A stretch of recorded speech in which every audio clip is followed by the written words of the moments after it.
Never get comfortable. Never assume. Never count on anything. You never know what the Strictly producers are going to do. Maybe you'll glitter in gold. Maybe you'll be dancing in an outrageously feathered tribute to Elton John. Maybe you'll be dressed as pre-communist Cuban decadence Barbie. Or maybe you'll be sent out third, dancing to the lowest energy chart single they can find, dressed entirely in red and kill lit in black and white.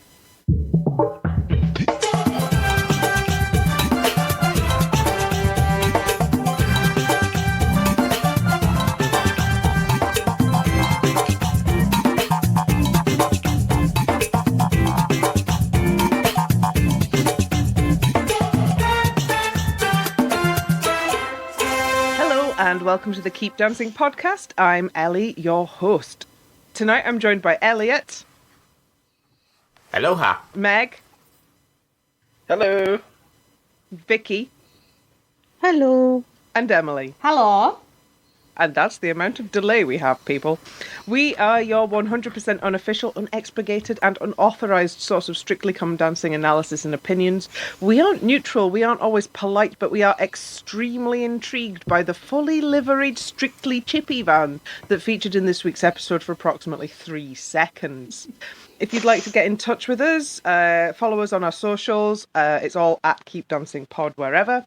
And we're also now on YouTube, Spotify, Stitcher, and at some point I will actually put all of this year's episodes on the website at keepdancingpodcast.com.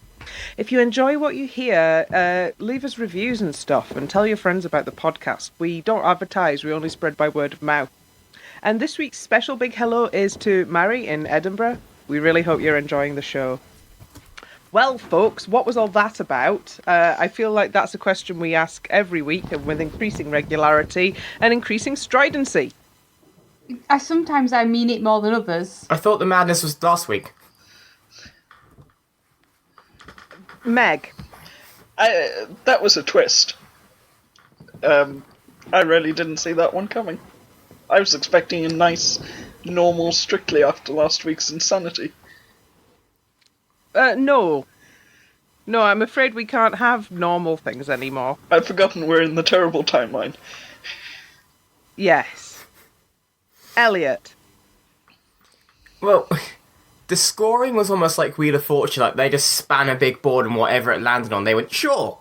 And, yeah, it was so bizarre, like, It showed a big lot of, like, who has televote power and who doesn't. That's the main takeaway I took away. It's like, we now kind of know where the public's votes are going at the moment. And I almost want the judges to start giving 2 scores. Like, the actual numerical score to like, show how technical the dance was. And instead of bunging on some extra points because somebody who used to be bad has got incrementally better, give them, like, I don't know, a rating, like a number of stars for effort or something, so that you're, like, separating the mark of actual goodness from, woo, you improved a bit. Is what you're suggesting that you turn it into ice skating, where we have the artistic interpretation and the technical execution? And I hear ice skating never has any problems with controversial scoring, right? No. Not at all. Known for not having any issues. It's like gymnastics. Ice skating, like a notoriously chill sport with no controversies. Yeah. Emily? I think I was tuning in expecting it to be back to its normal level of chaos, which is, my preferred chaos level. And instead I got this. Yes. I don't really know where to start on it all. What do you think Strictly's D&D alignment would be? I could ask my husband this question. He is a DM. I think it might be chaotic neutral. Let me Okay. Let me check with him. Because chaotic neutral is you don't really care about the results, and you also actively don't give a damn about rules. Yeah, I would agree with you. Yeah. And I also massively think that might be me too. Yay! chaotic neutral. Yeah, the chip band's interesting. Do we think that's going to make a reappearance later in the series? You don't Blackpool. You don't fully customize a pretend chip van for that. No. Well, at least the castle will fit if it was fully stocked. Right, I've checked with my Meg. resident DM, and he Yeah, reckons yeah. if it's on a whim, then they're probably chaotic neutral. But if they're actively being malicious, then they are definitely neutral evil. I think Strictly is too silly and soft-hearted to be neutral evil. I think it's chaotic neutral. Yes. Yeah, Just yeah. like every Checked now with my and then own they pet get DM. they get hit with the urge to just go, let's see what happens if we do this. Okay, and in fact, let's see what happens if we do this.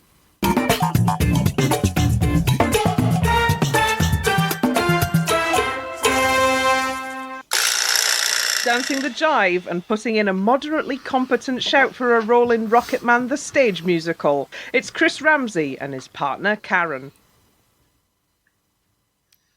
Can we please appreciate Karen took a negative critique against Chris and put it into the routine this week? With the basketball jump, please. Trolling at its finest. Fun Karen is also troll Karen, and that's a good thing for everybody, right? Yes. Yeah. We stand fun, Karen. I'm really glad to see that she's enjoying being in the competition, like, in a fun way again. I'm sure she enjoyed it last year with Charles Venn, but it got a bit intense. Whereas she seems to blessed. Indeed. Whereas this year she just seems to be having a bit of a riot and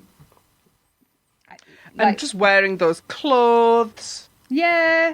I mean, who doesn't want a silver lame parachute-legged jumpsuit?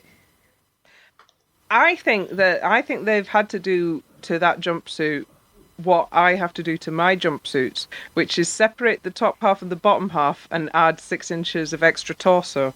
Well, you know, we're not all blessed with your body length. It's not a blessing, I can tell you. It's a curse. This is why I don't do jumpsuits. I'd have to dance with AJ. Well, I Emily. think they'd have to remove 6 inches from mine.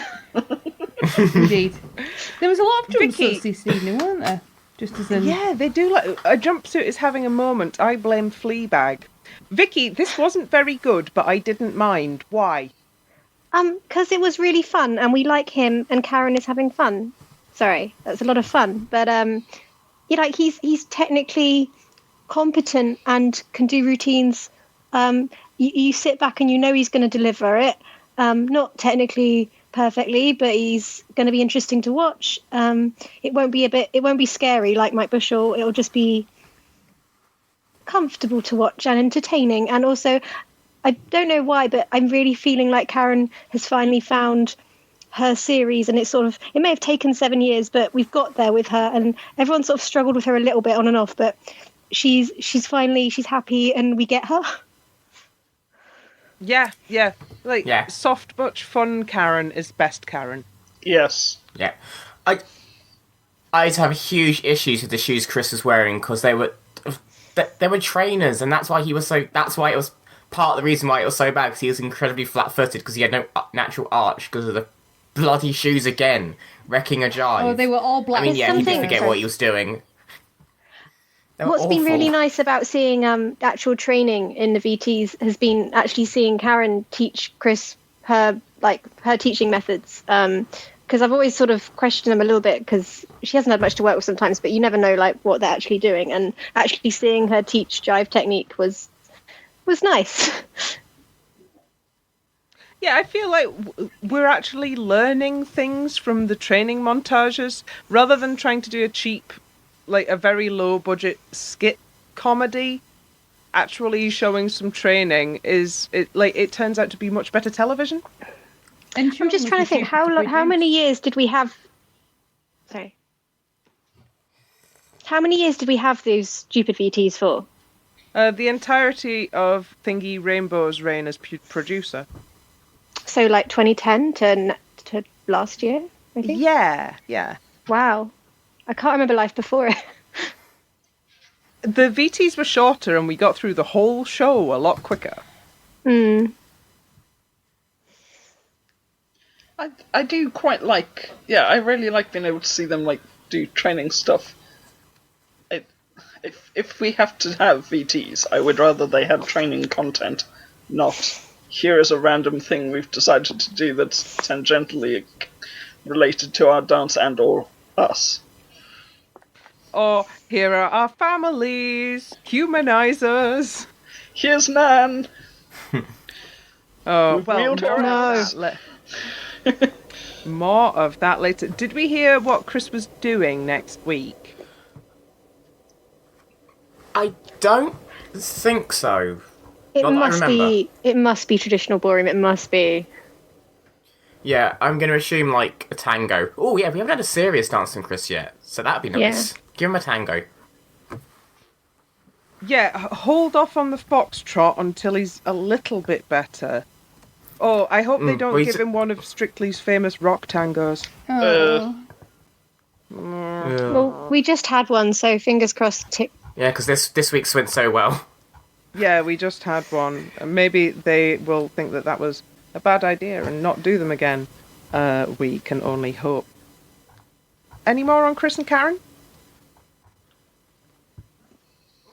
They're just bloody brilliant, and I love them. If Rocket Man is coming to stage in the next couple of years, which it probably is, Chris probably can't sing enough to do any of the roles, but who could? Oh. Because I think Rocket Man on stage is a thing that's going to happen. Everything's a West End musical these days. Anyway, moving on. Dancing the Viennese waltz and showing her partner what he's capable of if he applies himself and tries really hard. It's Emma Barton and her partner Anton. It's so nice to see some progression in the pro, isn't it? Yes, it is. Serving out some tea tonight. She took him to acting school. This was like a Freaky Friday type of thing where the pro learned more from the celebrity. Well, It's like this week did feel like a Twilight Zone episode, so it fits. I suppose so, yeah. I don't know what to do with myself when Anton isn't doing something that's actively hateful. I know. He does make a change. Because, like, he acts about so much that I constantly forget that he is an exceptional ballroom dancer. Mm-hmm. And, yeah. I just found it very funny for like 3 to 4 days when Anton says, "Oh yeah, we're doing the Viennese waltz. Oh, what are you dancing to? Send in the clowns." Like, oh, just a perfectly apt song for Anton. Him and clown. Yep. But this week he wasn't. And it worked. Shock horror. He's a bit of a sad clown, though. I think I've said before that I can't hear that song without like the Simpsons one where like, you know, Krusty's like sitting there going, "Send in the crown," and then his sidekick is like, "They're already here," and I'm like, "Yeah, it's an Anton song." Thank you for that frank critique of Dave Arch and his wonderful orchestra. You know, bringing the best content possible. Just I feel my comfort levels with Anton's acting are at about the same point as my comfort levels with Anton's novel writing career. I'm not. what in that you're so like I'm perfectly happy for him to do them as long as I don't have to know about it. Yes. Amazon keeps suggesting Quite. them to me. It's very upsetting. I don't know why. What have you done? I don't know. I might just nuke I might just nuke my recommendations to get whatever I clicked on at some point out. If you are, I think it might. Did you follow my recommendation and read Sparkle, the Strictly Come Dancing tie-in novel? That sounds so awful. Oh, it is. It's dreadful. It's full of product placement, which was really weird. For a Product BBC placement thing. for Walford tights, which was very strange. And it's basically a soft chick lit romance novel set amongst, I think, the Pamela Stevenson series of Strictly. Right. Wow. So it's probably written by the same ghostwriter who's writing Anton's. I couldn't possibly comment. I was going to say, are we 100% sure it's ghostwritten? I mean, I don't want to I want to assume the best, you know? I assume the worst.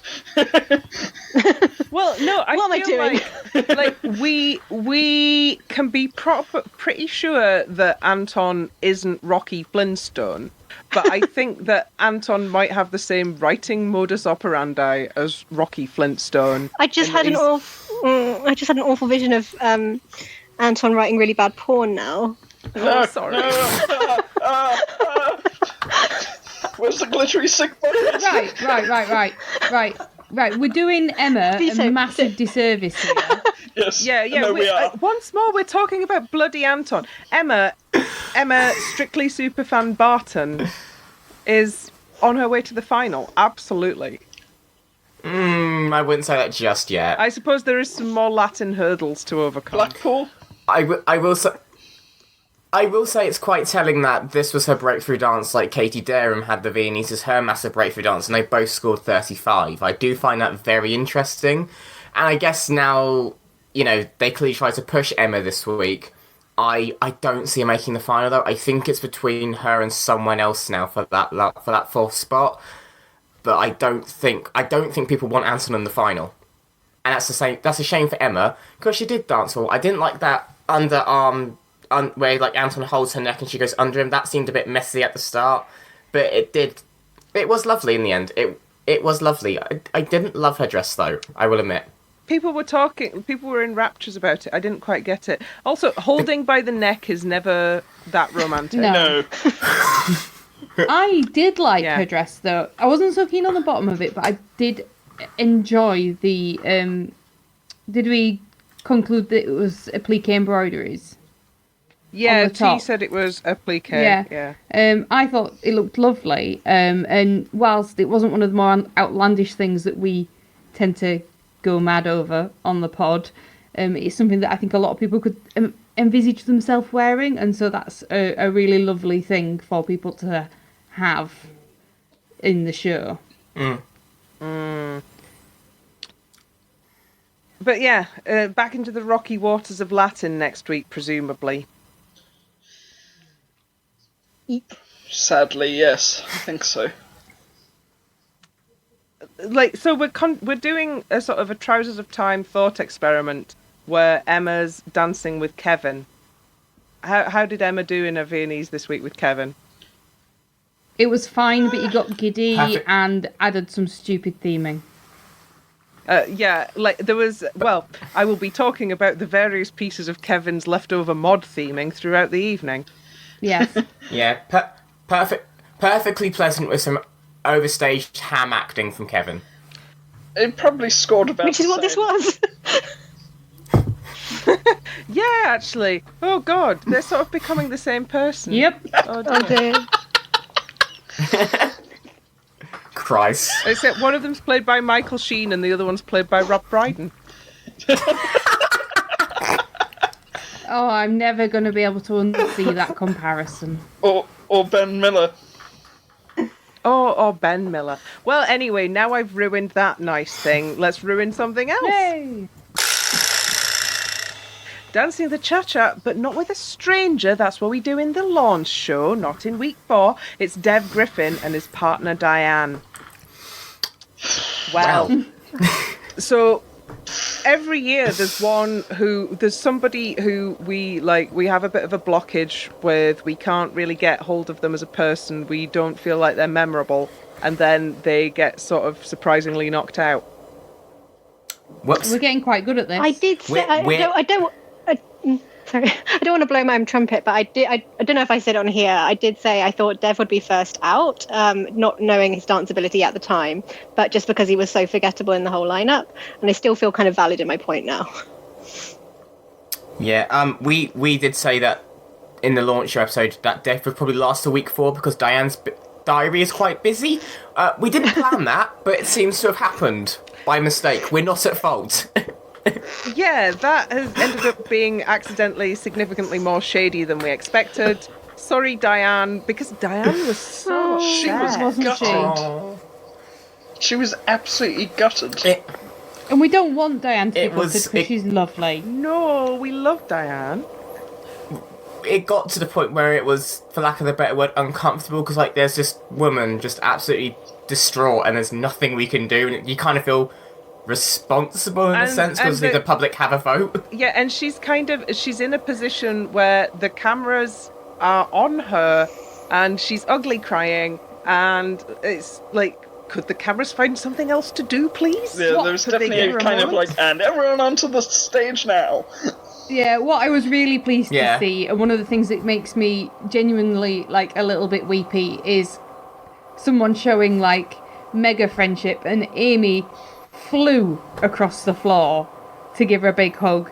And I'd like to think that like I've got one or two friends who in that situation would leg it from the other side of the room just to like envelop me when I was that upset. And Amy Well, it's- probably like elbowed a couple of runners in the face as well. Yeah. You know? Probably. I mean, I'd I- prefer I that she also- didn't, Yeah. but you know. I also By accident, Yeah. sort of in the intensity of the moment. just liked how Dev was. You know, he was very protective of her. Like he had his chin on her head and he was rubbing her back, and I thought that was really sweet. But that was a really awkward last dance that wasn't a dance, and I don't think we've seen that before. But it sums up that whole sort of like mode, like, oh, you've just been knocked out of a competition. Now go have a dance and have a jolly round the floor. It's like, well, how can you in that situation? And that's probably how everyone feels inside. Like Diane just physically couldn't move off the spot, and we've all been there. Yeah. I think what was more telling is that obviously when they do their, talk about the couple being eliminated thing on Instagram and Twitter, Dev and Diane had changed and they were in the back room. They didn't stay on the floor in their outfits like they normally do. So I think as soon as they hit cut, they've just walked off. Like, Diane was like, I can't do this, I need to get out of here. And then they've kind of gone, we need to do this bit for the final VT, can we get you back for 5 minutes? And I think Diane was like that because I think she truly felt she had someone that she could get to the final again. And someone she's become great mates with. They're going to be back on the Christmas special. Oh, I Yeah. hope so. Yeah. And you know, Because that's what we do. We give away a meaningless trophy to people we do wrong to in the main series. I really hope they get to Ashton and reuse Jeanette. parts of that red fringed jumpsuit for some devil costume sometime in the near future. Yeah, it did look like a devil costume, but it was too early for Halloween. Like, even her hair looked like it was almost like done up in like space balloons / horns things. It's like, oh wait, it's not Halloween. Let's kind of like tone it down a little bit. In the Keep Dancing Pod WhatsApp group, we were talking about this term kill lit. So Dev and Diane's routine, we know that it was like in the bottom 3 or 4 of the public vote. And we also, and when somebody's not scored well in the public vote, a reason that could be, and a sort of a common producer manipulation tactic, is to make something look aggressive or oppressive on stage. And like, you would think a nightclub cha-cha would look sort of light and bright rather than being all in red with this very harsh red backing and harsh black and white lights. It did seem odd that it was so red. I mean, it lacked a theming, and it lacked any kind of theming other than red. And I was thinking about like other shock eliminations, like Aston, for example, which was killed by weird theming and stuff like that. Whereas this sort of sank from its lack of any sort of theming / attention to it. Yeah. And so Dev and Diane have been enjoying quite high YouTube viewing figures so far this series. So over the weeks, it was 252,000, 104,000, 183,000, 244,000. But and in the 24 hours, it only got 80,000, this dance. So it didn't even get the normal amount of people watching it back. Which, when this is the 1 week he fell, and you know, Kelvin's fell to this sort of score, so's Karim. Like, the week he's fell 4th bottom, which is probably the most dangerous place to be, because when you're in the bottom 3, people will pick up the phone and vote for you. From there up, people kind of assume you should be okay, and this was the 1 week we really wanted to see, like, right, what's his televote power? Is he memorable, or has his judges' score gotten through? And it kind of maybe implies that his judges' score has gotten through each week. So I do wonder how strong has he always been this low with the public the first few weeks, which is sad. He's like, I would say he's one of the less famous contestants this year, but he's got a very popular pro. So I don't really know how it's happened. It's very sad. But we'll see you at Christmas, Dev. What Christmas songs are you going to be dancing to then? Oh God. Just because they were dressed in red, I can't get Rudolph the Red-Nosed Reindeer. So yeah, expect that confirmed sometime in November.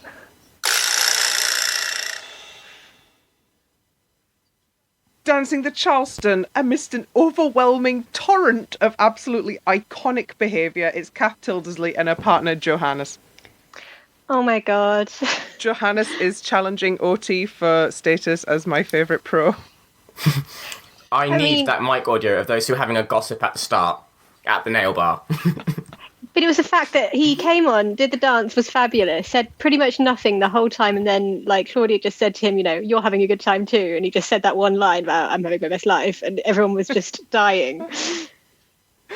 Oh, I actually missed that line. I don't know what he said. I need to go back and watch it. And Craig asked him to tone it down, and he just shook his head. Oh, You might as well ask rain not to be wet. I mean, what?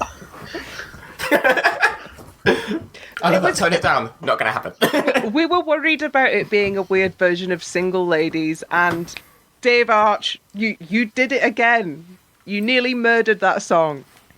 But we soldiered on. If you have it on mute, it's a really lovely Charleston.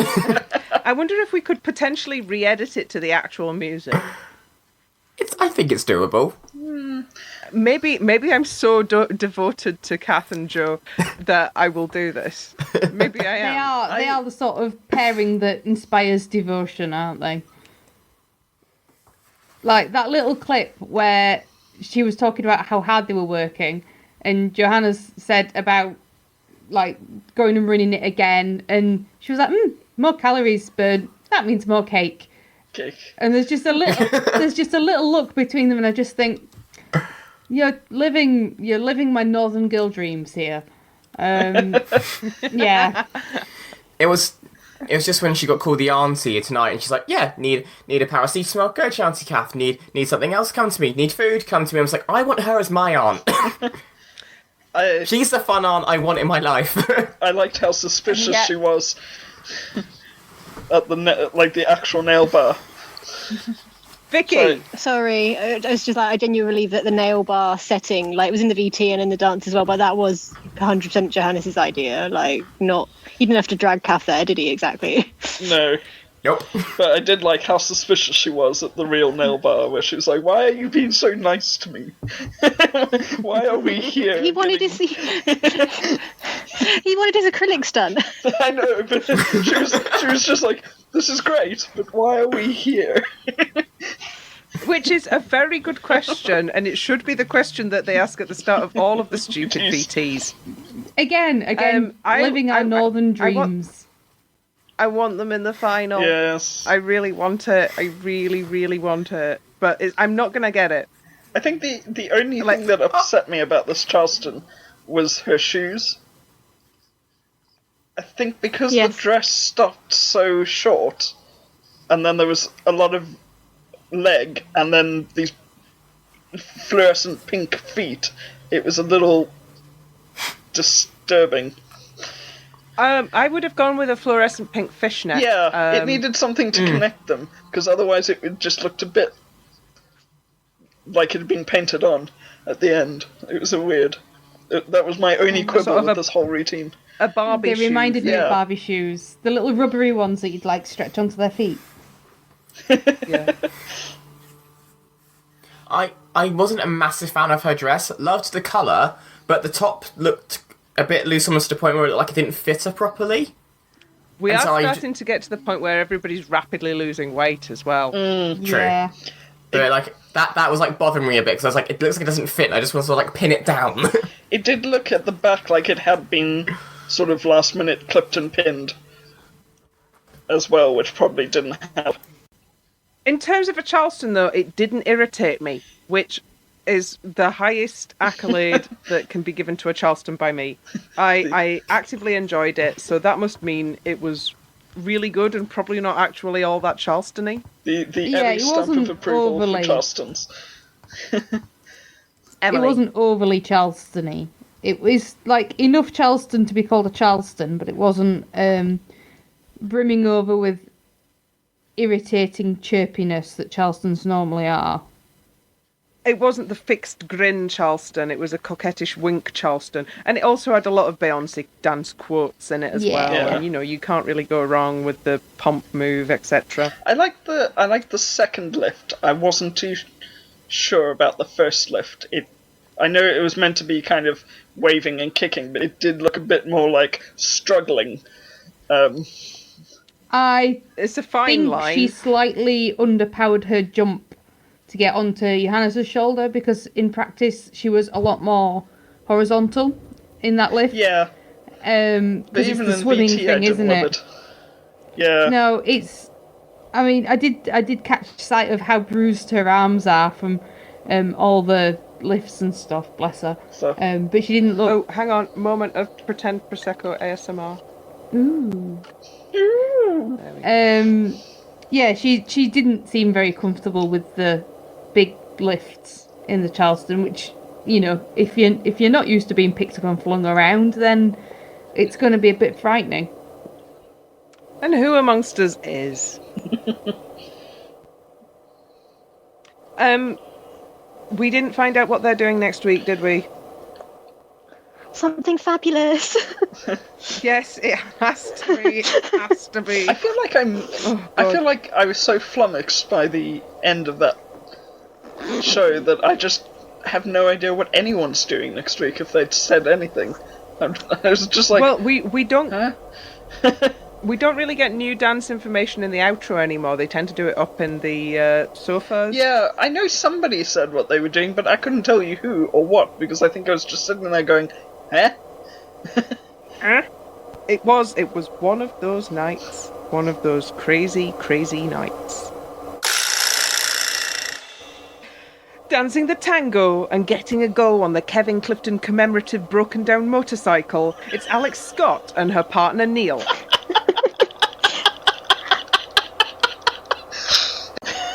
Surely it's the Brendan Cole commemorative motorcycle from the 80s rock tango All right. routine. And getting a go on the Stroppy Crow commemorative broken down motorcycle. Thank you. Yeah. Because the one thing I thought about in this routine was that, one thing I just felt like this dance, it was really weirdly styled. It was like Vicky Gill had just gone down Urban Outfitters and bought a few things on the sale rack for them to wear. And then I felt like it should have been styled like the Charlotte Hawkins routine Brendan did. It was identical. My motorbike ale and would have benefited from a bit more of that. If her leg action had been a bit neater, she could have got away with some pleather trousers. But then you would have just seen everything and it would have been a disaster. Yeah, legs weren't great, unfortunately. Like Strictly to stop doing the rock tango. Yeah, it serves neither the rock nor the tango. Yeah. well. Yeah. I'm a fan of both things hugely. The combination of the two is not a happy mixture.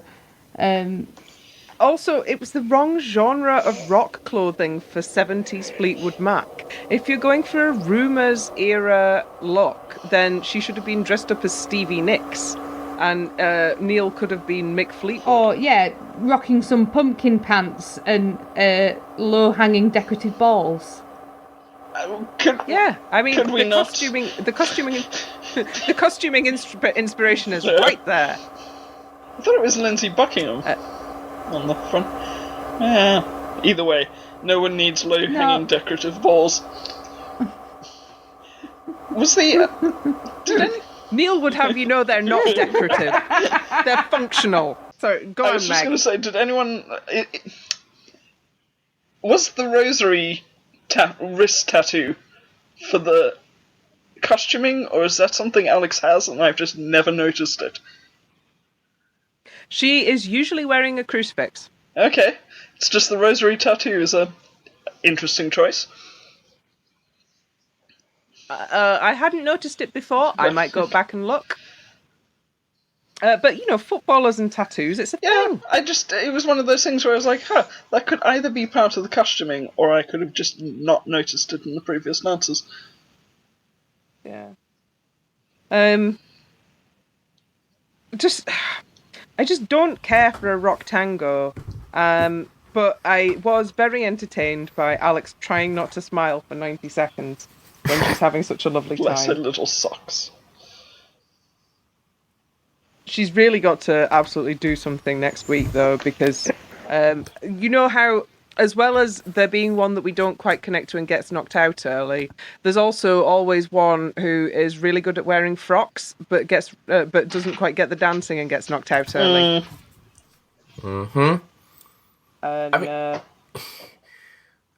the main thing is that she needs to get her head out more. It was just too far in. She just needs to stick her head out and show off her neck, and it'll give her a better top line, and it would have given her a few extra marks, I think. She's getting there, but yeah, she needs to kick on quicker, because I'm starting to think she's hit a glass ceiling, and I don't want her to, because she is just living her dream of being on Strictly.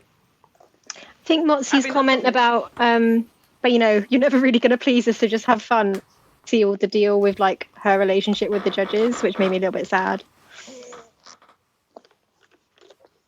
I thought that I sort of interpreted it as a slightly nicer way.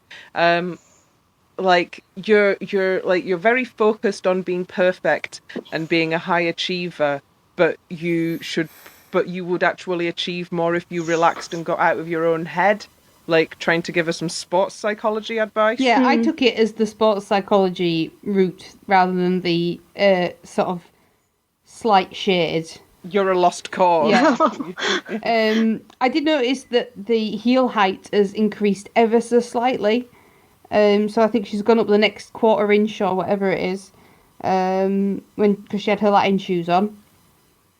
Yeah, it's hard wearing. It is hard wearing heels. But like we've said before, quite often the correct shoes helps inform the dancing. And it was noticeable when she was wearing that slightly lower heel that her posture, her hip and sort of leg placement wasn't the same as if she was wearing that higher heel.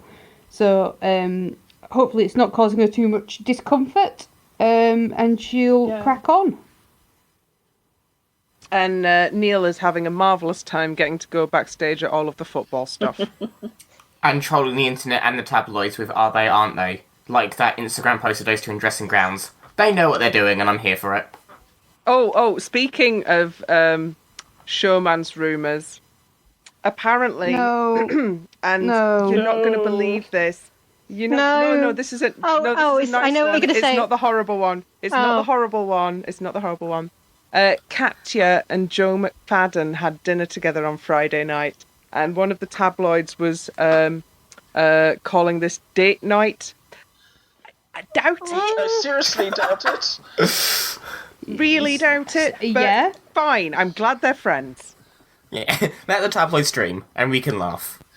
Yes. But did you read the thing about Neil and Alex went to the internationals at the Albert Hall together on Thursday night? Apparently, somewhere wrote that they went home together, but He he's been watching the results show around her house on a Sunday when they've got no reason to be together.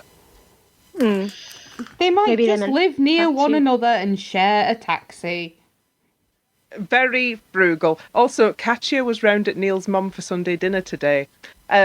Who can know what goes on in people's hearts and lives? I want to know though. Precisely. I do.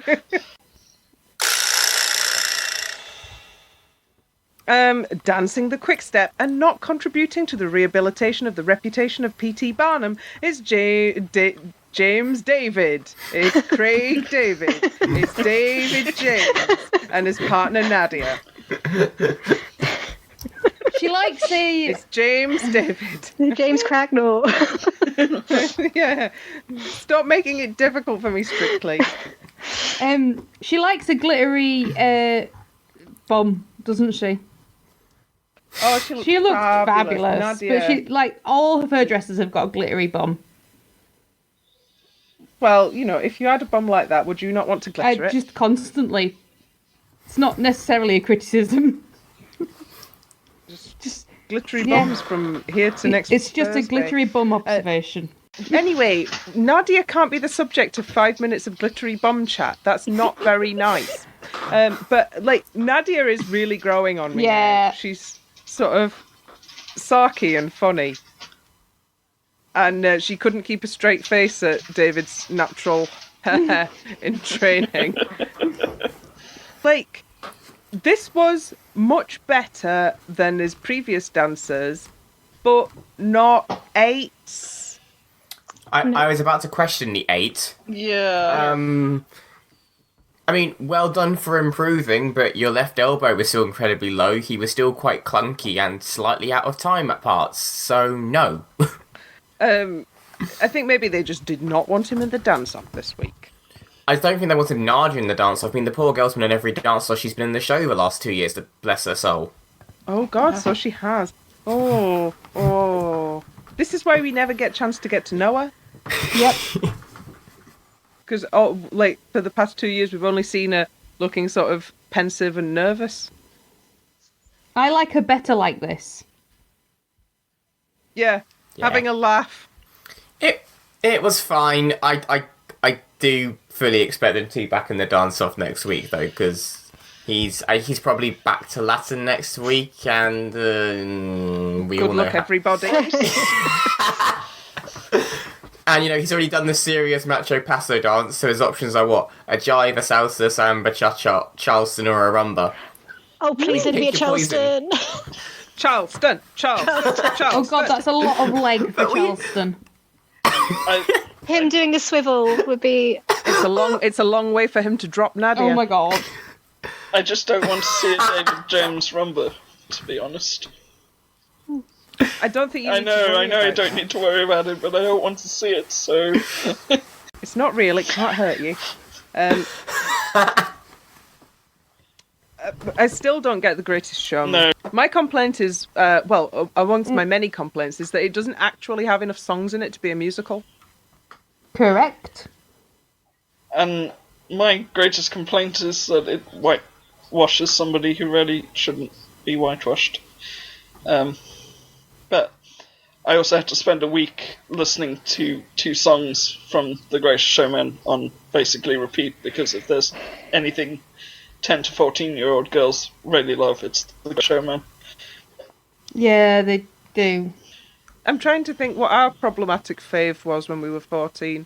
It's probably Oasis. I mean, like, almost any of the musicals that we grew up loving have a bit of a element to it. Or, like Joseph, yeah. is Like, yeah.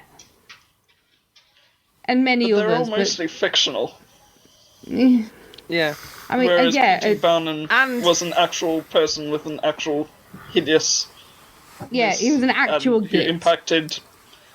impacted actual people who really didn't need him to make their life harder. Anyway, we're going to continue to go on about our problems with The Greatest Showman for years to come, because we're not getting rid of it from the sort of canon of popular films anytime No, soon. it's going to be a Strictly... Nope. It's going to turn up on Strictly again. Just a thought on The Greatest Showman. Funny that they didn't even use it in movies or musicals week. It is just now so regular that we're going to use it in regular weeks. No theming necessary. It's that embedded. Yeah, it's saturated as now. Oh dear. Dancing the rumba and frankly being reduced to the status of a piece of meat is Kelvin Fletcher and his partner Oti. I don't like a public service broadcaster starting a segment with a "and now it's time to perv" announcement. No. Yeah. No, it's unprofessional first and foremost. Hugely unprofessional, and it's just weird. Like Having all 4 judges being like thyrub.gif over it, as if this was an episode of Shooting Stars and they were all victims. It's unseemly. Unseemly. I must admit, when we hit record tonight, I didn't expect to hear the words thyrub.gif, so that's a new one. I have a major issue with Kelvin's arms when he dances Latin, I've realised. I had the same issue in the samba, and I have it now. There is no fluidity to his arms. His arm and hand is just there. He just puts it there. There's no... It goes from A to B. There's no sort of, like, getting, like, A to Z sort of... If you know what I mean. It's like, my arm's here now. My arm is there. My arm is here.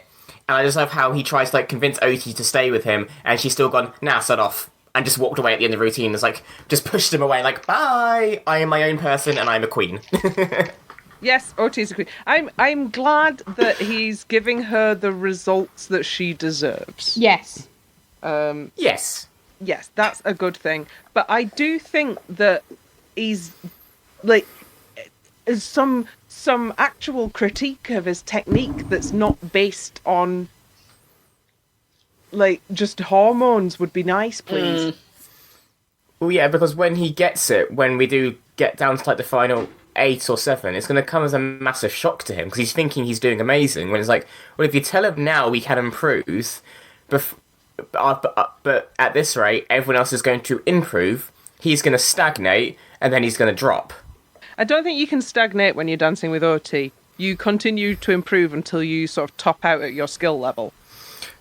Well, don't you just get overshadowed by Oti then? Which is already happening, because I didn't watch Kelvin for much of this, because I just thought Oti looked amazing. I loved her wig, and it was all very dark. That's what I noticed. They were in black, the staging was very dark, the chest of drawers was even like it was all very dimly lit and dimly I thought themed. that there was going to be a light cue at some point, and like sunshine was going to break through. But it was ain't no sunshine, and there was no sunshine. Yeah, I also hate this song with a burning passion. What did this song do to you, Elliot? I've heard it so much at competitions, and it's really dirgy in my opinion. It's just dirge. Well, I mean, it's good when Bill Withers does it, Just not the Strictly band. and we didn't get the really sort of tension. I know, forever and ever bit, did No. No. we? No. True. Just got verse, chorus. It was just, but I think, well, as Emily said in the WhatsApp, it was raunched by numbers. It was like they had the strictly raunchy rumba checklist, and they were ticking things off. I don't. Well,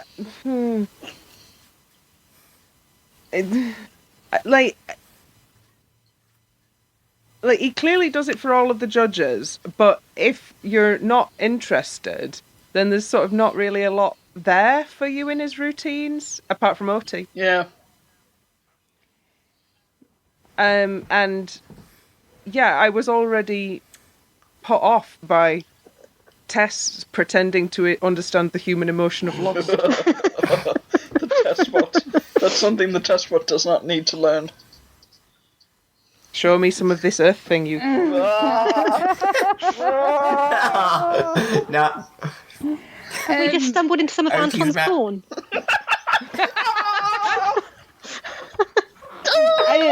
Well, anyway. Yes. Let's not carry on talking on that one. Moving swiftly on, Emily. A sensible critique.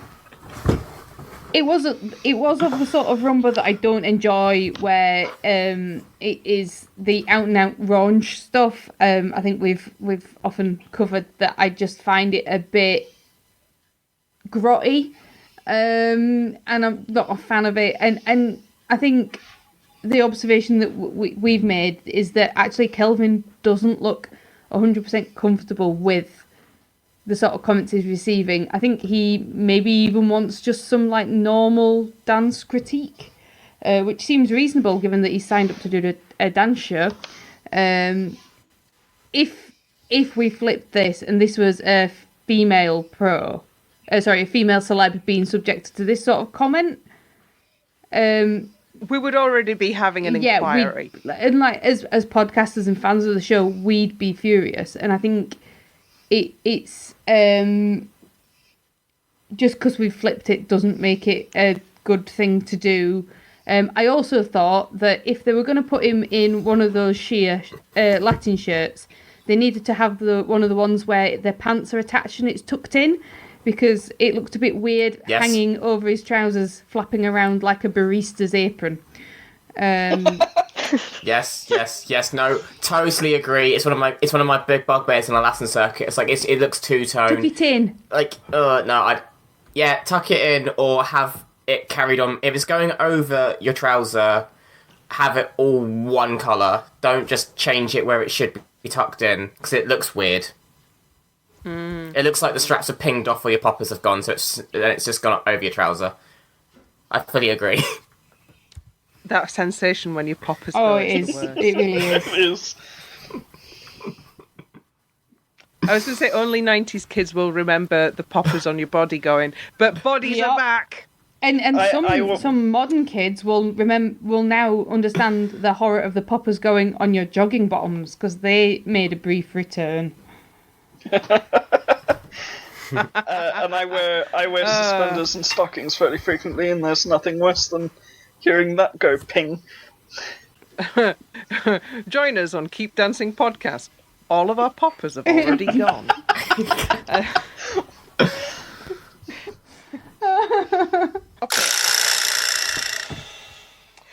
Dancing the Jive and adding In an Alley in the 1980s to our list of places that Strictly thinks you can jive in America. It's Viscountess Emma and her partner Aliash. Moment of silence, please, for Aliash not getting public votes when he's dressed like a bros. It was awful. Moment of silence for Aliash never cooking. Making the flattest chocolate cake I've ever seen. I did like... He tried, bless him. Didn't you say it was Elliot, you got your wish of a jive happening somewhere that wasn't in like a school hallway. True. We got a brick wall. So like an alleyway. Yeah. Yeah, we all know the idiom. Be careful what we wish for. Yeah. I'm going to stop committing things to pod. It's too dangerous. There are now 5 places you can jive in America. So Aliash so what we know now is Aliash is going to be on Celebrity Bake Off next year, failing adorably. Yeah. Just eating all the ingredients. I thought the Viscountess looked very cute in her little American flag outfit, but unfortunately the jive was too weird. Apart from like right at the end where she started doing those drops, and then that pricked my ears up, and I was like, why couldn't it all have been that exciting? The other bit I did like was the handography on the steps. That was very good, like new wave moves. I liked that bit. Yeah, the drops were like a lot of her core strength, because she went like she dropped down and bounced up very quickly, and I was like, I can't do that. Christ, it's like, give me a sec. That's what happens when you've got 2 jobs you do for 3 hours a week, and the rest of the time is Pilates. True. Yeah, I was surprised by her marks, mainly because like the critiques she was getting all seemed very positive. It's like, oh, your energy you had, and you kept going blah blah blah blah. There wasn't anything negative, so I was like, oh, this sounds as good, if not better, than her critiques last week, so she should score higher. And then she only got 7s. I was like, oh, I expected a few 8s, but it's fine. But she was a bit too straight-legged, to be honest. I did notice she needs to get into the floor a bit more the first time. And I did feel bad for her when the red light went on her, because she just looked immediately devastated, and then, you know, when she was dancing in the dance-off, it kind of looked like she'd reserved to going home. It's like, well, Dev's a better dancer. Dev's going to stay because the judges want to keep him because he's beat me every week on the leaderboard. Yeah, This is it. I thought she danced the dance off like she'd given up, so I was very surprised to see the judges being like, yeah, you shone and you gave it more energy, and I was like, really? Really? Like, polite, but really? I mean, I am glad she's here. I do like Emma, and I do like Alliash, and I prefer this partnership over Dev and Dianne, I'm sorry, so I am glad they stayed. But the thing that shocked me the most when we think about it is that David and Emma tied, so they had the same amount of jury points, which means David and Nadia somehow got more votes than Emma and Alliash. Considering Alliash is such a popular pro with the public, I am shocked that Emma did fall into the dance-off, because that means David got a higher televote. But Alliash is so popular, and we know the pros are the stars now. Who the hell knows what happens with the televote? I know we keep trying to come up with theories about what is happening with the televote, but I think that Strictly is one of the more fluid ones that changes week to week, and it's strongly dependent on who the audience feels sympathy for, and so like quite a lot of people will have gone, oh, he's giving it a try, that David David. Like, we'll chuck him a vote for improving. Also, I really like The Greatest Showman. Like, when we were doing the UK Eurovision selection, as soon as that one that was obviously going to have Greatest Showman staging had Greatest Showman staging, I was preparing myself for that to win. Yeah, I mean, I do feel really worried for Emma this week, because when she stood there with Alliash and she was getting the votes through, you could see she was getting really emotional. I think it's because she's thinking, oh god, I'm about to knock out someone very popular in this group. Oh god, I'm at fault here. It's my fault Dev's going home. And I haven't... It's not her fault. It's like, not her fault. There were 4 people who could have changed that.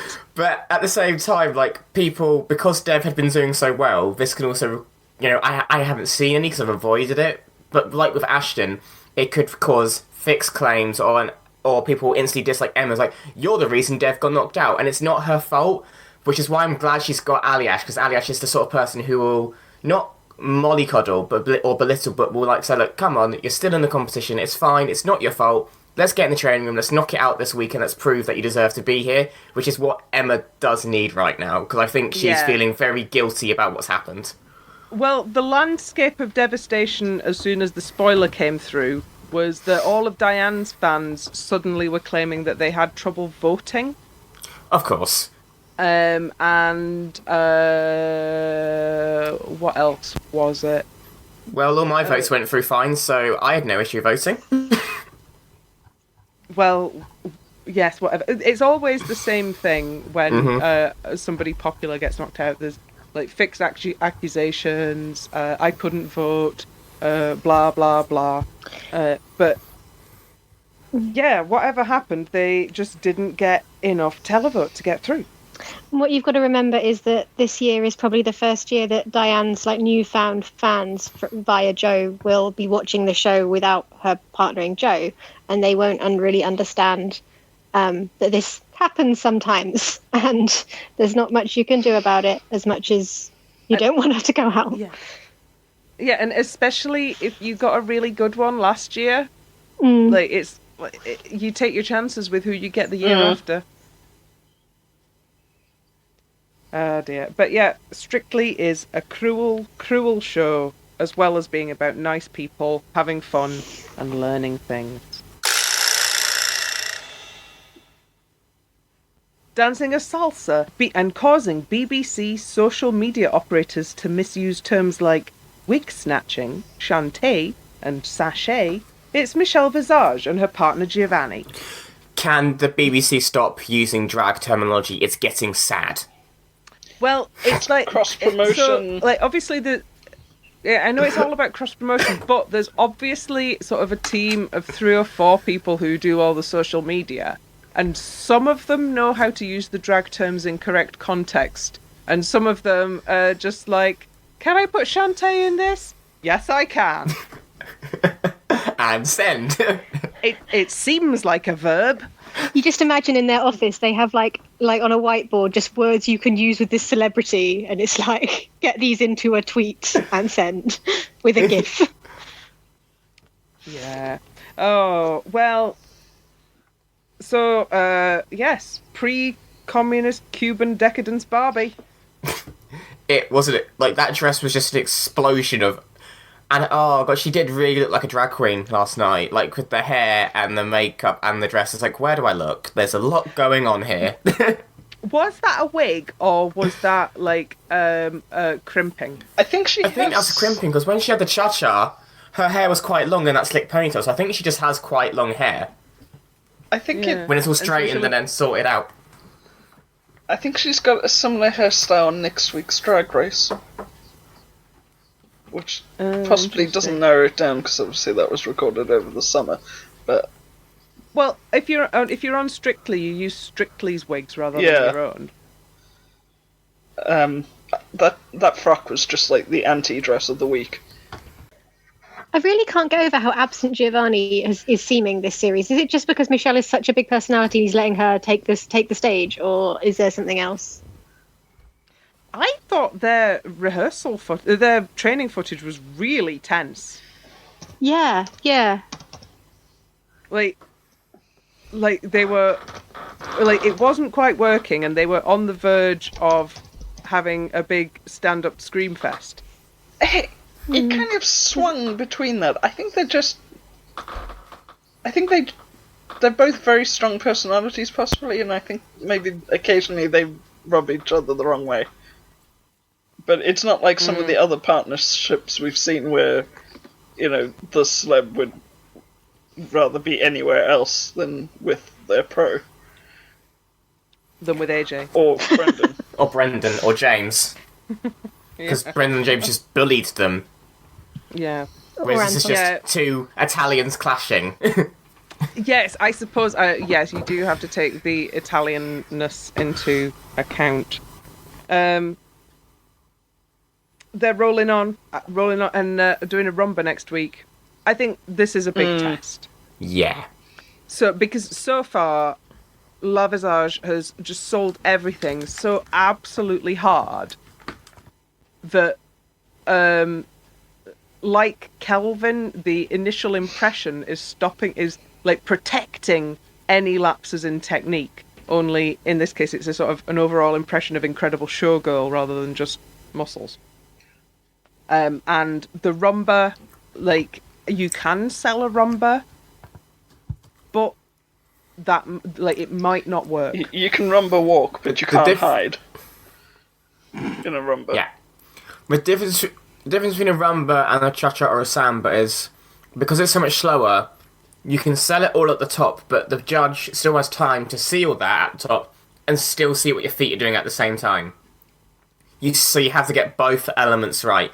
For cha-cha or the samba, if your feet are a bit messy, you can just sit and be a showgirl. The rumba, it's more equal balanced. And yeah, this will be a big test for Michelle and her technique next week. I wonder what they're going to be dancing to. I genuinely can't wait to find out what music Michelle gets, because Michelle is obviously getting producer favourite quite iconic songs to dance to every week.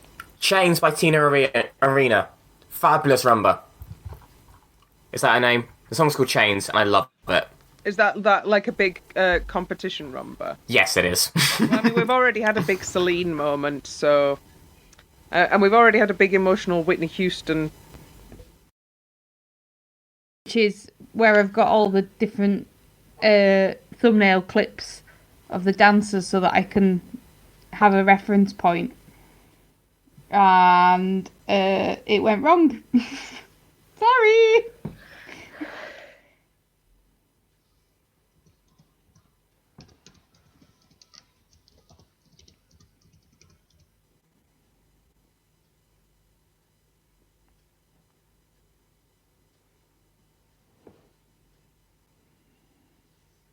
Yep. He is.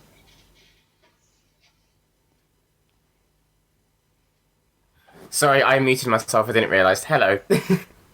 I am here. Sorry. This one.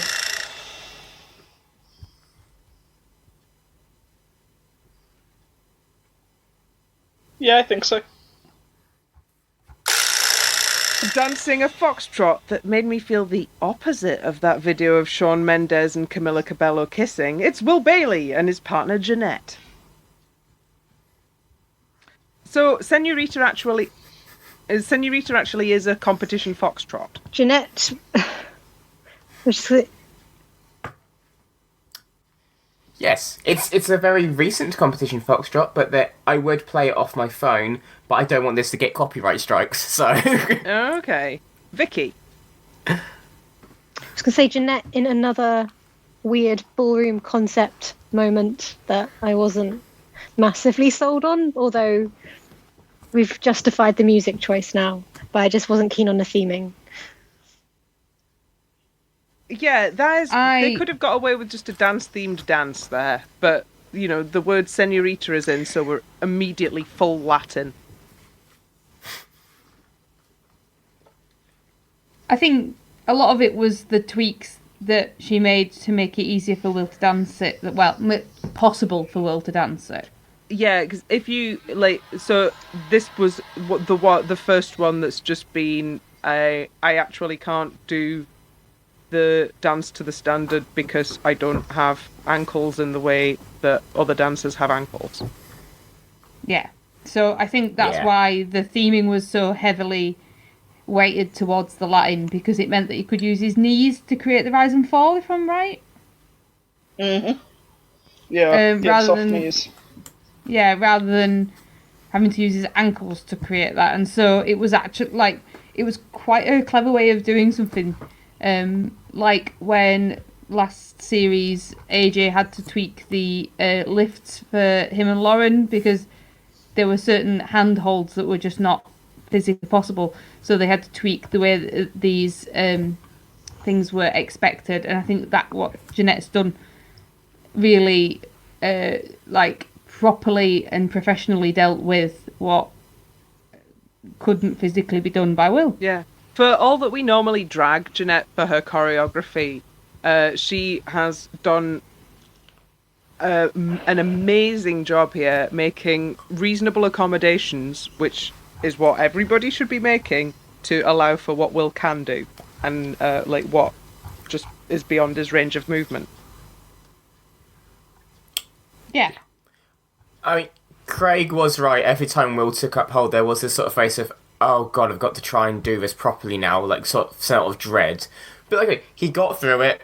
He did an amicable job. Fair play to the lads. I still like him more than the routine, so to speak. So if there was a personality award in Strictly, I think he would win. But I don't see him in the final like I first envisioned. I think he is going to fall off soon. Sadly. But he is going to benefit from a greatly enhanced position in the public psyche, and he's just so easy to get behind. Oh yeah, I mean, the BBC are going to use him for so much pre-Paralympic stuff next year on the road to Tokyo. So he's got so much TV work sorted next year. And that is 50% of why people come on Strictly. Learning to dance and the odd crafty tag is the other half. Yes. Good.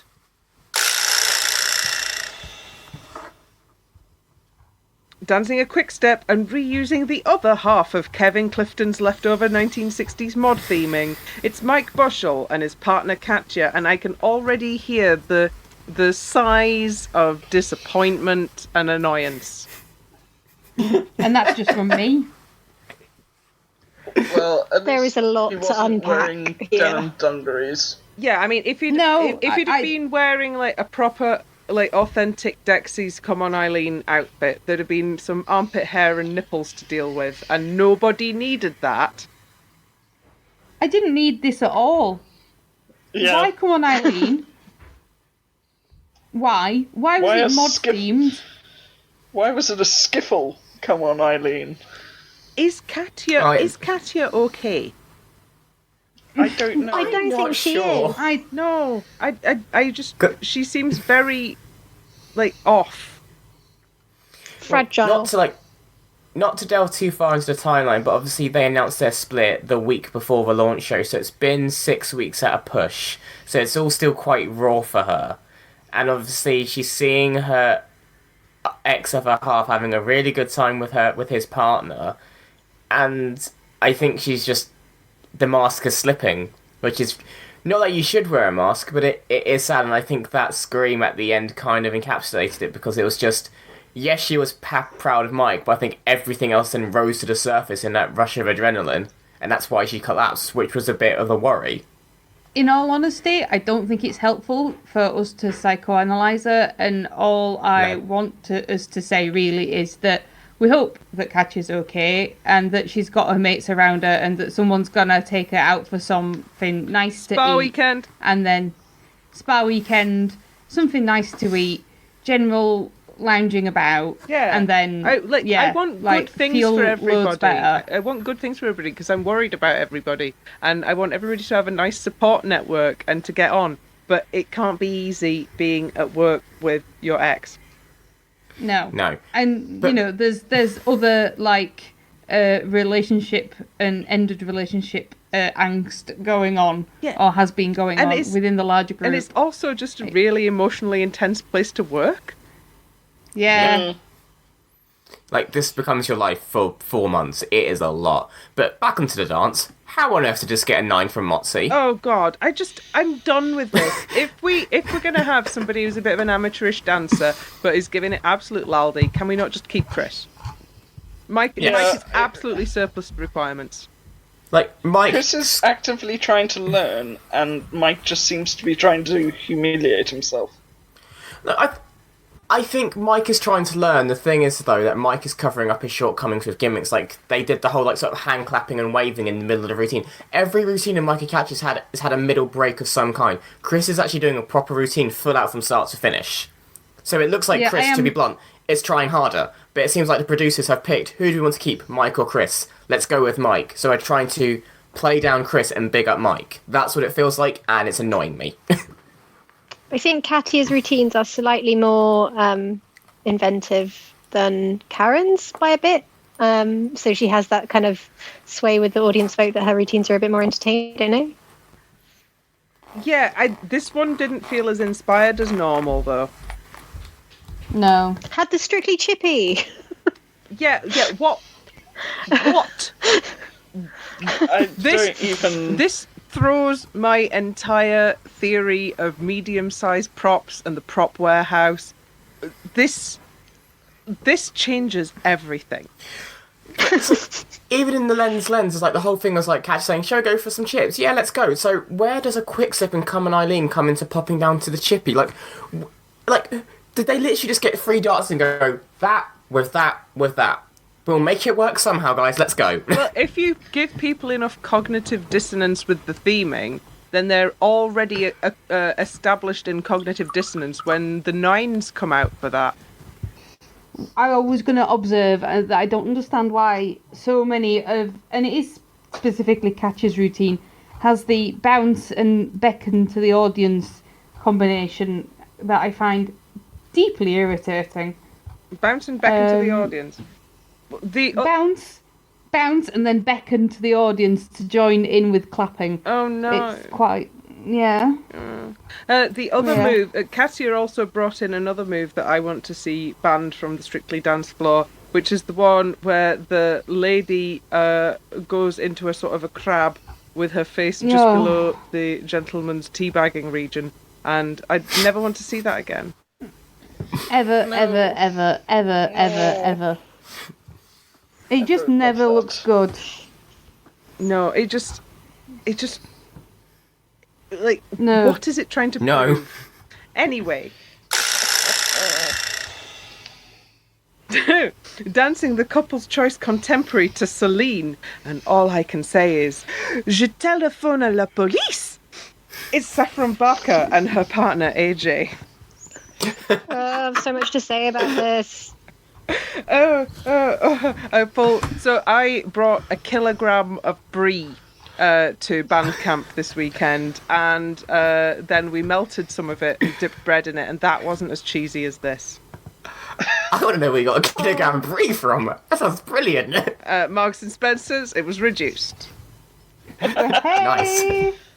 I'm really upset. I'm really upset that like a lot of the general public are going to think that is what contemporary dance is. And like when Craig demonstrated it, the eye thing, the covering the eyes thing in the lens piece, he got laughed at, but that is what contemporary dance is.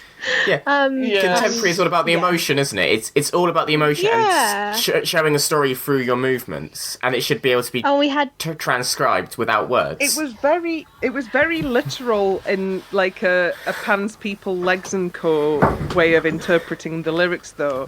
Like I would much rather see people do contemporary to music without lyrics, so that it's even more impressive how they're telling a story without words. Because they're actually doing it without words, rather than just like doing the actions along to Celine. Yeah, it's the actionness that I can't cope with. Can we talk about the most over-the-top X Factor Couples Choice VT we have ever seen and ever will see, to the point where it felt fake? So we had Saffron mentioning her there's nothing even... There's nothing even like particularly significant about the nan. It's a very nice nan, but like she's not dying. She's not like I don't know. She hasn't got some bleak tail. Like it's an average nan, and I'm struggling. Like it's a very nice nan. I love that. I'm awfully fond of my nan. Help me, Saffron. Help me, because you're giving me nothing here. And she's trying her hardest. But her dismount from the lifts has improved quite a lot, and that's quite a positive thing because I particularly absolutely dragged her on that in the first week. And there was at least one lift that was quite impressive. Yeah. The one where she had her hands off his hips, but she was kind of out, almost horizontal, which takes a lot of core strength. Yes. But other than that, I detest contemporary wafting because I've had to sit through it in too many dance recitals. So I'm never going to love this ever. I think Celine probably felt that was happening. Yeah, she had a momentary uncomfortable twinge. This whole thing just was, again, this is why I feel like it was so forced. Like, okay, you've mentioned your nan. That's fine, we know you're doing Strictly because of your nan, because you mentioned at every God-given opportunity.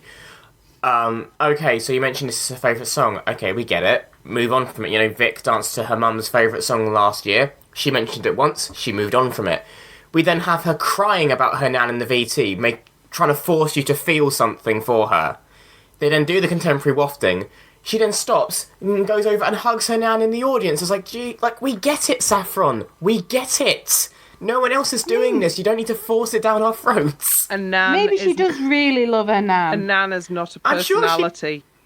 I'm sure she does, but I'm sure we all love her nans. But I don't shove it down everyone's throat going, I love my nan so much. What is special about me is that I love my nan. It's like Joe Sugg last year mentioned a lot about wanting to, do Strictly for his nan, and get to Blackpool because of it, but he didn't make it a thing. He was still Joe. I feel like Saffron's only thing is, I'm doing this for my nan, and not for myself. Well, right, okay, so last year, the thing about Couples Choice was, everybody who finished in the top half got to do a Couples Choice, and nobody who finished in the bottom half got to do one. Even people who started doing fairly early Couples Choices, it still ended up that they ended up finishing in the top half of the series. So everybody in the top half of the series got one of these long emotional VTs where they tell us some deep truth about themselves. But I can't remember any of the deep emotional truths from last year. The only one I remember is Faye talking at length about her son. Because I found it a massive shift because it was Halloween week. and she's having this really somber chat about how her son really sparked her life again, and all this sort. And then they went into this really sexy, dark routine to all that, not all that jazz. Fever. Fever. That was it. Yeah, and I was like, I thought that was such a juxtaposition of what she had just said. But apart from that, yeah, don't remember a single one of them. And I feel like I would much rather have the couple's choice VT about how they work with the choreographers. Because they do Yes. work with external choreographers. And it would be really interesting. Like when they started bringing Argentine Tango and Charleston in, they would often do a lot with the external choreographer in the training VTs. And I just think that would help us judge whether it was good or not, as well as being more interesting than these really personal ones, which I think they're very personal, but yet they have so little impact. Dancing a tango and taking my advice about the effect of velvet on physique enhancement, it's Karim Zeloual and his partner Amy. Amy, I feel like they listened to us very carefully she can taste. for doing this. She can taste the trophy. In fact, she knows what it tastes like because she nips backstage and licks it. I was going to say, just have a lick of it. I imagine quite metallic and sharp. Claiming it for herself. I licked it, therefore it's mine. Yes. Next week is going to have her name on it on the bottom. She's going to get like a label maker and just stick Amy Dowden on the bottom of it, isn't she? She's already written it on in one of those UV spy pens. We're not saying that she's like weirdly intense or anything, but the way she was shouting those noises in the training video, you can draw your own conclusions. But we love them when they're weirdly intense. Yes. You know how a few weeks ago we said Kelvin shouldn't have shaved? Karim should have shaved. He looked weird with his facial hair this week. It looked weird. No, I thought I wasn't a fan. It proves he's not 12. Oh, I don't know about that. Well, no, he can grow facial hair like one of the pros about his age, not naming names. AJ. I'm petty, I'm sorry. Vikki. What was I say? Oh yeah, I think Amy's grit as well is demonstrating the fact that she really could have got a Rent-A-Pro on to do this week because she was clearly really sick. But no, she is digging in. She's going to get those tens off her own back and going to cough her way through the routine because she's going to get the glitter ball. Oh god, yeah, she was really poorly, poor lass. She didn't look great. Like you could tell under the makeup, she was feeling pretty rough. Bless her. Like There was a slight pallor. We've all done stuff on just on Sudafed and determination. But on the Credit plus to side, her. it gave Karim a great chance to take charge and lead, which is what he did, because Amy was probably going, "Where am I?" And so Karim had to take charge of this routine because Amy's like, "I'm too sick and weak to do this myself. You've got to help me." And he was fantastic. I mean, Paradise is not a tango. It does work. Doesn't mean we should use it as a tango. As much as I love George Ezra, but Why aren't you Karim in the was great this week. Why aren't you in the production meeting telling them these truths, Elliot? They can't afford my fee. I have a very expensive budget. They can't afford my fee. It's all right, BBC. You could afford mine. I'll come and tell you. Oh dear. But I'm starting to very much want the win for them. Yeah, I think I'm I'm there. feeling that way. Like at some point, like when the Kelvin train runs out of steam, And muscle. Karim will be there. Waiting. Oh no, now I've just got Thomas the Tank Engine, but with the face of Kelvin. No. Is it from the episode where they brick him up?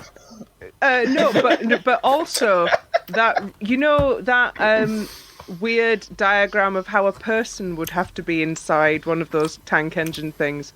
Also Kelvin in that. Anyway, I've not had a lot of Stop it. not had a lot of sleep this weekend.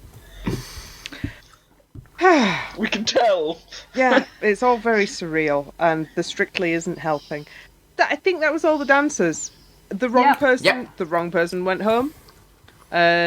And we have our newly crowned destroyer in Viscountess Emma Weymouth, So we reckon it's her and David in the dance-off next week, song choice permitting.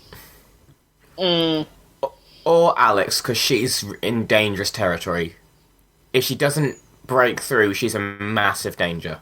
Yeah. Sadly. Oh, this is like when we got really attached to Naga. This is like when we got really attached to Vic. Yeah. I just hope that when Alex goes out, it's not in a weird wig like Naga. Dignity and a nice frock. Dignity and a nice frock. Nice frock. For everybody. Not the Annika exit. She deserves better. Oh, God. Oh, God. Oh, I don't even want to think about that. Anyway, we're recording this on Kevin Clifton's birthday. Happy birthday, Kevin. Happy birthday, Kevin. Happy birthday. I hope you're having a Happy really nice time and that they don't ask you to do too much at work next week. Unless you want to do a lot. I hope that everything's fine, Kevin. Right, frock of the week. Nadia. Yes. Meg, you're concurring with Nadia. Elliot? Yes. Amy, because I loved that. Oh, it was lovely. Emily? Well, I was going to say OT. You can still say OT if you want. I am still saying OT. Okay. I could...